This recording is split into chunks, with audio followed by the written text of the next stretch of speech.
Welcome back to week 36 of the amazing Raise Your Vibration family.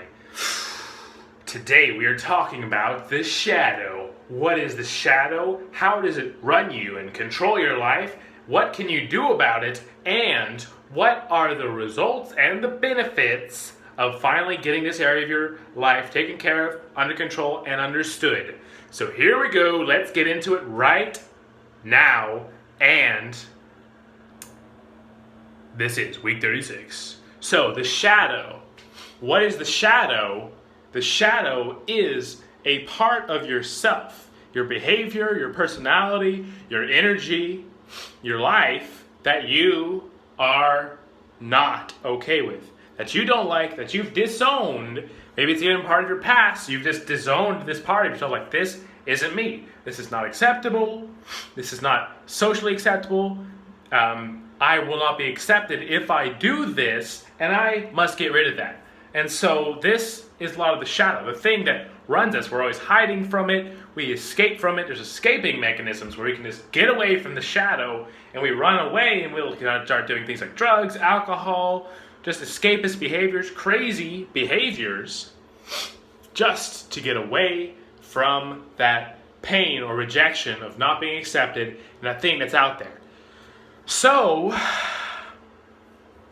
when you start to accept this part of yourself and you bring it in, it's a huge process. And this is a huge part of your development and your health, which can lead to helping other people and their development and their health. So the thing about this is, a great thing to remember, just first of all, the shadow is more scary to you than it is to other people. You think your shadow is going to really hurt people and scare them, and they're not going to love it, and they're going to hate it. Really, when they see it acting out, they're like, okay, this is kind of entertaining. Like, well, this is interesting. Look at that. That's kind of weird. Like, you've seen these movies where there's stuntmen, like Jackass, they're jumping off of these huge buildings, doing crazy stuff, and instead of seeing it as like, this is like triggering you, it's just like, that's weird.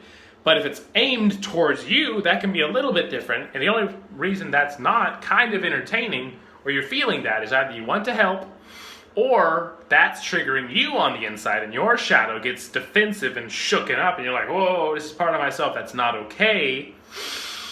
So really, this is about acceptance and forgiveness and allowing what that part of yourself is to be integrated. So how do you integrate in the shadow? How do you integrate it into your life and make yourself whole and complete and amazing and the full you? Because here's the truth. Another truth. Without your shadow, you are 50% as powerful. You are way weaker, less potent, less powerful, less vital without that shadow, ready to cleave through the resistance, ready to bring up inspiration and creativity, ready to bring up amazing energy and go straight for what you want to do. It's so much energy behind that stuff that's pushed down there.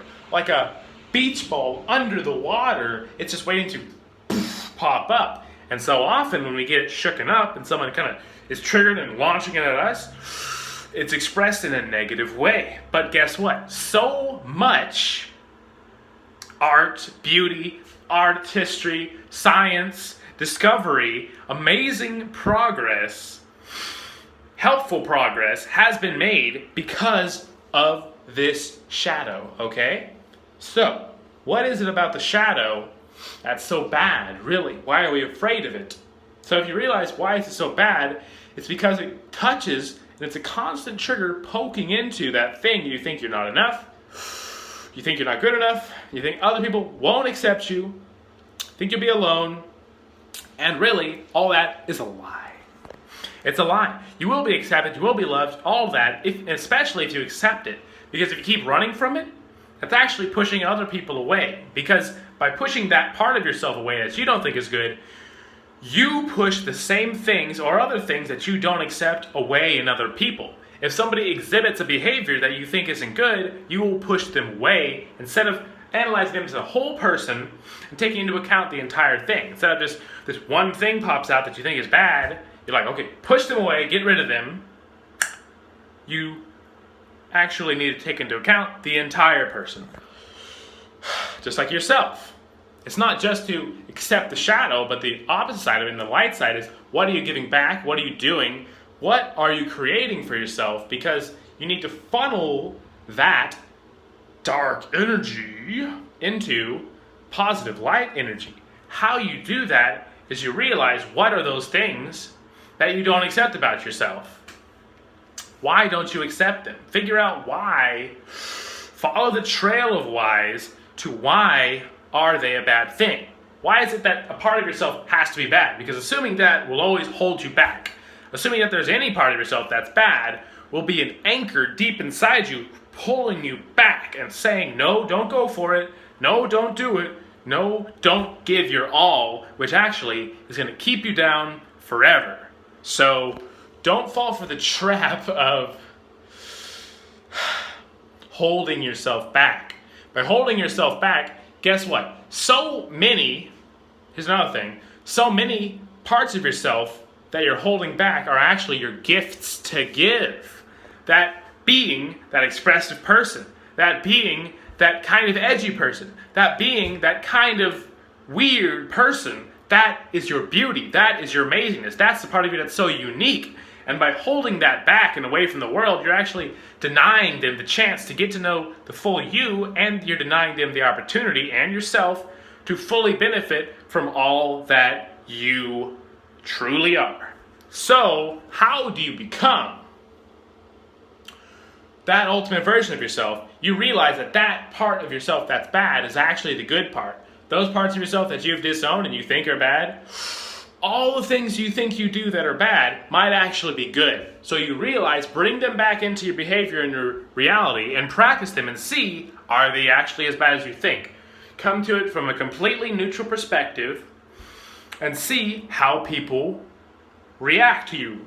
See how they react to you, see how they respond to you, and see how you respond to yourself once you start working on that. Because the great thing is, when you work on that, some of the benefits are, you finally get to release that, you get to be integrated with yourself, and you get full energy and possession of who you are as a person. You get to be fully in the moment, fully immersed in what you're doing. You get to not hold any part of yourself back. You have more fun, you have more enjoyment, you have more creativity, you have more energy and focus and drive and willpower to get through any obstacle, but also to figure out your way out of any obstacle. So really, it's a ultimate game of success. You can always figure out your way out if you just give yourself the chance. So give yourself the chance to accept your shadow, to integrate it, to try it out, and use all of that dark energy, which you think is dark, but dark energy, light energy, positive energy, and negative energy is just untapped potential and power waiting to be expressed. Some people, maybe, the first thing that comes to mind is like an emo or a goth. They hide that light side of themselves because that's not cool and that's not accepted. And there's so much power and energy in that stuff. So what's your version of that? What's your version of holding away that goth or that weird or that edgy stuff that's actually your power, your amazing stuff to give? So I think that's a great analogy for it. And I'd like to know what life would be like if everybody would accept their shadow fully and keep working on this. If everybody would truly accept themselves, the bad stuff, and express it and try it out and integrate that and say, you know what, I don't care what people think of me, I don't care what I think of myself, what I'm afraid of, I'm going to do this so I can finally do everything I want to do. Because without your full self, you'll never be fulfilled. Ooh, that's really good. Okay, so without being your full self, you'll never be fulfilled. You must take your full energy, full possession of who you are, get rid of the crutches, get rid of the escapism, and finally step into who you are by giving yourself a clear mind and accept those things that are holding you back and crushing your potential. So, thank you for watching the Raise Your Vibration Family Week 36. Stop censoring yourself and win. Have a great life, and check out the email because there's going to be epic value in there for you. All right. Have a great day and have a great week and an awesome life. Live to the fullest, live to your maximum potential, and crush it. Peace out.